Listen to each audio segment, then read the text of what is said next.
Awesome, guys. So I guess in this section I was going to put it back onto the group here and ask them a question. So how many of you guys are looking to crop with a show of hands? And of those, are you looking at chicory, hands up, and turnips as a balance? So certainly a few more chicory users, but certainly a few brassica users out there as well.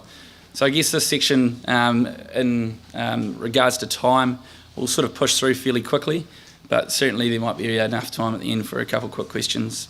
But in here I was just going to talk about your top 10 tips in order to grow a reasonably good crop.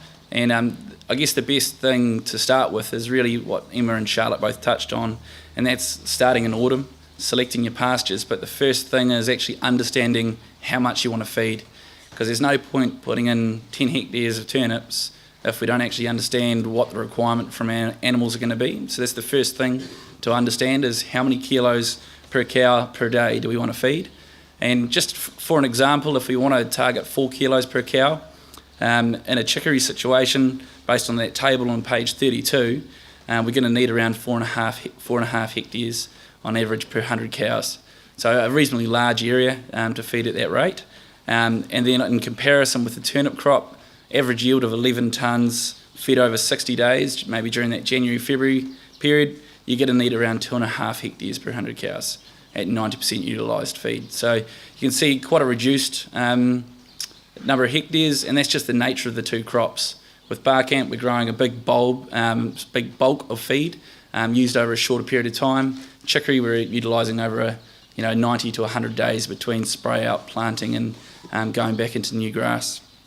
Second key thing, I guess, is what Emma's section was on, and that's selecting your poor performing pastures. So using those tools, pasture condition scoring, plate metering, all of those things, identifying your poor paddocks to bring them up to a higher level.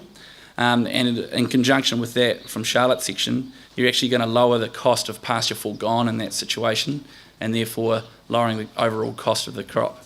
We're not taking out our top performing pastures because obviously that's going to put the cost of the crop right through the roof. Onto the third, in conjunction with that, obviously your soil testing in autumn's key. So we can actually identify first off why that pasture is not performing, because like we've heard from Balance today, that could be drainage, it could be fert, and we need to understand early in the piece so we can correct those issues. The third thing, obviously, we're going to spray out those pastures in autumn, plant annual ryegrass like Winterstar 2, and through that we're going to control more pests and weeds. We're going to grow more dry matter, and then we're going to able to cut that for silage. So as Tim mentioned earlier with one of his questions, we can actually utilise that feed to help manage that spring surplus, but also make silage to defer that, whether that's into the summer period for autumn feed, or defer that right through to winter to help out when pasture utilisation's low. The fourth thing, I guess spring is a tricky time of year. We are peak milking, dry matter demand is high, so just a couple of things to consider, and that would be split planting if we are doing quite a large area, so we're not taking all of that area out at the same time. And then I guess the other thing is, because we have these high performing annuals on farm, we could actually probably stock them at a higher rate to alleviate the stress on those perennial pastures through that spring period, to actually build a bit of a surplus going into spring. The fifth thing, when we're spraying out, we're using insecticide, and if we're in a direct drilled situation, we want to use slug bait, just to ensure that we're controlling those pests that are otherwise going to hamper the establishment of the crop. And in regards to chicory, we want to be targeting a soil temperature of around 12 degrees and rising. Brassicas, we could probably get away with a 10 degrees and rising soil temp. So I guess it's important, if we go in, rush, drill today, and the ground temperature is only 10 degrees, our establishment's going to be very slow, and you're only going to invite pest and weed issues moving forward. The sixth key thing, I guess, is fertiliser. Based on that soil test we took in autumn, we're going to correct those pH issues earlier on, and then we're going to come in and target an ideal fertiliser rate. And usually we're targeting around 200 to 250 kilos of DAP, ensuring that we're using boron boost if we're looking at a brassica situation. Seventh key thing is actually monitoring, taking ownership of that crop whilst it's establishing, and that might be every second day just going in and walking through the paddock And a key thing to look for is, are your plant numbers increasing, holding or decreasing? And if they are decreasing, you've got a problem. Give a rep a ring and get someone out there to actually understand what's going on, because it might be as simple as springtails are nailing your crop. We do a nice cheap insecticide to correct that and therefore hold your plant numbers so they can establish well. Post that, it's really about grazing time, especially with your chicory. We're going to wait around 50 to 80 days depending on establishment speed, and actually doing that pull test to ensure that when we are doing our first graze, we're not ripping 50% of the plants out.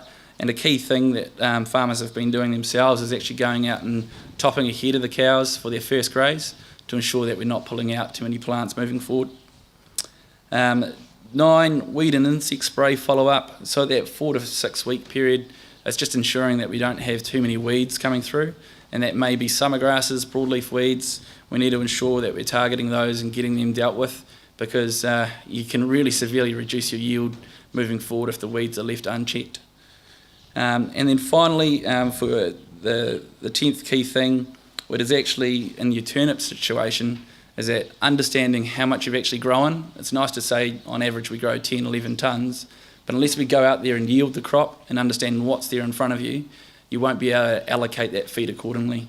If we overestimate what we've grown and we give a break size each day, we'll be underfeeding our animals. And likewise, it's important that we do only feed a third of the diet with your brassicas to avoid animal health issues. So if we've underestimated what we've grown, we're risking issues moving forward. So I guess in summary, the key is all about planning, understanding the demand of your animals moving forward, select the crop that suits your system best. We need to take a large area of chicory out. If that doesn't suit what you're doing, then we may need to look at other crops, like Charlotte mentioned, splitting herds to allow a smaller area growing. But then a third key thing is obviously taking ownership of that crop moving forward. We can't actually be there every second day to check the crop for you, so it's important that you do go out there and look at what's growing in front of you, and then yielding the crops to better allocate that feed.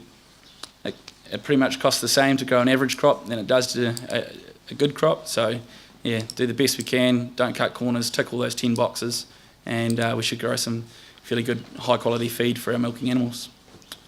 Any questions? A couple of quick questions, because we have to keep heading out. Just be quite interesting to do a trial on direct drilling versus like a rotavator. Yes. Yep. Yeah. Yep.